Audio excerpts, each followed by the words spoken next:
Hi అండి. అందరికీ నమస్కారం. Welcome to my channel. ఈ వీడియోలో ఏపీ ప్రభుత్వ ఉద్యోగులకు 2018 డీఏ బకాయిలు తాజా సమాచారం అయితే అందింది.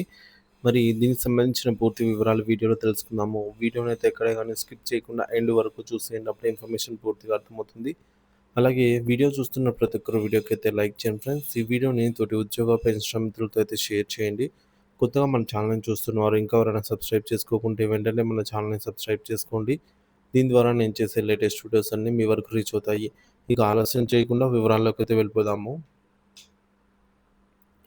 ఫ్రెండ్స్ ఇక విషయానికి వచ్చినట్లయితే ఆంధ్రప్రదేశ్‌లో డీఏ బకాయిల గందరగోళం. సెక్రటేరియట్ ఉద్యోగులకేనా అంటే గత కొన్ని రోజులుగా ఆంధ్రప్రదేశ్ ఉద్యోగులు, పెన్షనర్ల మధ్య ఒక వార్త తీవ్ర చర్చనీయాంశంగా మారింది.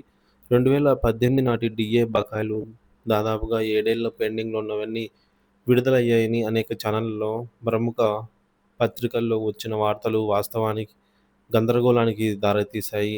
ఇది నిజమా? కాదా? అనే అనేక మంది ఉద్యోగులు, పెన్షనర్లు ఆరోధిస్తున్నారు. ఈ వీడియో ద్వారా డీఏ బకాయిల విడుదలకు సంబంధించి పూర్తి వివరాలను, పూర్వపరాలను సంక్షిప్తంగా అయితే వివరించే ప్రయత్నం చేస్తాను. 2018 డీఏ బకాయిలు అసలు కథ ఏమిటి? 2018 జూలై, 2019 జనవరి నుంచి మనకు డీఏలు ఇచ్చారు కానీ బకాయిలు మాత్రం అయితే ఇవ్వలేదు. అనేక సార్లు ప్రభుత్వం దృష్టికి తీసుకెళ్లినా, డిమాండ్ చేసినా ఫలితం లేకుండా పోయింది.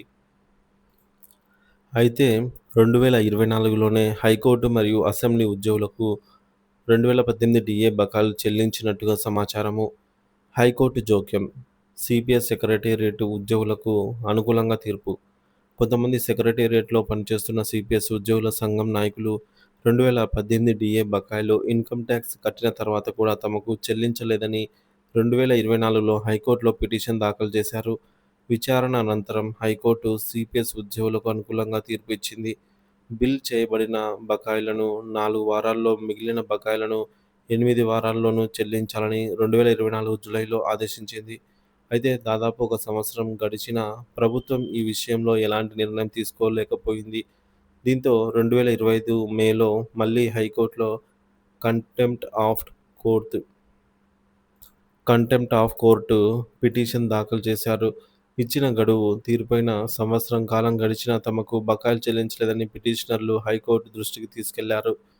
సుప్రీంకోర్టు, హైకోర్టు తీర్పుల ప్రభావం ఎవరికి వర్తించాయి అనే విషయానికి వచ్చినట్లయితే దీని ఫలితంగా 2025 సెప్టెంబర్ 8న సుప్రీంకోర్టు, హైకోర్టు ఇచ్చిన తీర్పుల మేరకు కొంతమంది ఉద్యోగస్తులకు డీఏ అరియర్స్ పడ్డాయి.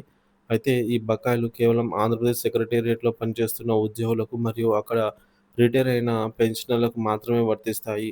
దాదాపుగా 40,000 నుంచి 60,000 వరకు ఈ బకాయిలు వారి ఖాతాల్లో జమ అయినట్లు తెలుస్తోంది.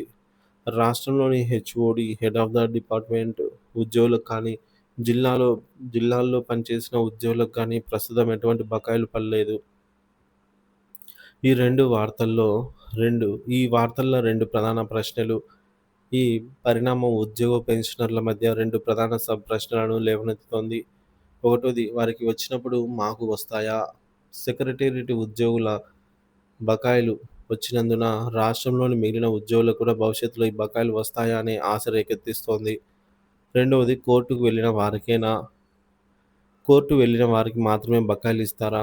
కోర్టుకు వెళ్ళని వారికి ప్రభుత్వం విడుదల చేయదా అనే అనుమానం కూడా కలుగుతోంది. ప్రభుత్వానికి విజ్ఞప్తి. ఈ విషయంలో ప్రభుత్వం వెంటనే స్పందించి ఒక అడుగు ముందుకు వేయాలని ఉద్యోగ సంఘాలు కోరుతున్నాయి. ఒక్కొక్క డీఏ బకాయిని ఎప్పుడు ఇవ్వగలుగుతారో స్పష్టమైన సమాచారాన్ని ఉద్యోగులకు అందిస్తే వారు కొంత మేరకు సంతృప్తి చెందుతారు. సెక్రటేరియట్ ఉద్యోగులకు డీఏ బకాయిలు ఇచ్చినందుకు అందరూ సంతోషం వ్యక్తం చేస్తూ ఉన్నారు. అదేవిధంగా పెన్షనర్లకు రావాల్సిన డీఆర్ బకాయిలు కూడా చెల్లించాలని డిమాండ్ చేస్తూ ఉన్నారు. ఉద్యోగులకు డీఏ బకాయిలు సాధారణంగా జీపీఎఫ్ ఖాతాల్లో జమ అవుతాయి కాబట్టి ఈ బకాయిలు ప్రధానంగా సిపిఎస్ ఉద్యోగులు మరియు పెన్షనర్లకు మాత్రమే రావాల్సి ఉంటుంది. రాష్ట్రంలో ఎక్కడ పనిచేసినా అర్హత కలిగిన ప్రతి ఉద్యోగికి, పెన్షనర్‌కు ఈ డీఏ బకాయిలు రావాలని అందరూ కోరుకుంటున్నారు. ప్రభుత్వం ఉద్యోగులను కోర్టుకు వెళ్ళేలా ప్రేరేపించకుండా అందరికీ సమన్యాయం చేయాలనే ఆకాంక్షను రాష్ట్రంలోని ఉద్యోగ, ఉపాధ్యాయ, పెన్షనర్ల సంఘాలు వ్యక్తం చేస్తూ ఉన్నాయి. ప్రభుత్వం ఆ దిశలోనే పయనించాలని కూడా ఆశిస్తూ ఉన్నాయి. ఈ సమాచారాన్ని, ఈ వీడియోని తోటి మిత్రులతో, స్నేహితులతో అయితే షేర్ చేయండి ఫ్రెండ్స్. సాధారణ కార్యాలయాల్లో ఉన్నవారికి ఇంకా బకాయిలైతే ఇప్పటికీ పడలేదన్నమాట.